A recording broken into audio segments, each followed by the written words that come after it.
সুন্দরের মহাযাত্রা, স্রষ্টার কারিগরি। এই দুনিয়ার প্রতিটি কোণায় লুকিয়ে আছে এক অপার রহস্য, যা আপনাকে ভাবাবে।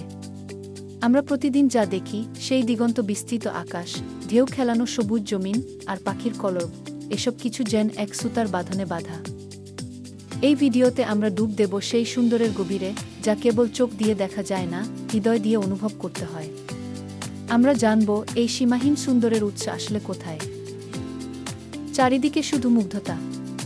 ঝর্ণার কুলুকুলু শব্দে কান পাতুন, বাতাসের ফিসফিসানি শুনুন, বা সূর্যের আলোয় ঝিলমিল করা শিশির বিন্দু দেখুন। এসবই তো সুন্দরের প্রতীক। মানুষও সুন্দর, তার হাসি সুন্দর, ভালোবাসা সুন্দর। কিন্তু এইসব সুন্দর কি শুধুই দেখা যায়, নাকি এর আড়ালে লুকিয়ে আছে এক মহাশিল্পীর পরম কারিগরি? তিনিই তো এই সব কিছুকে এত নিপুণভাবে সাজিয়েছেন। তিনিই আসল সুন্দর। সুন্দরের গভীরতা জানতে আমাদের অন্য ভিডিওটি দেখুন।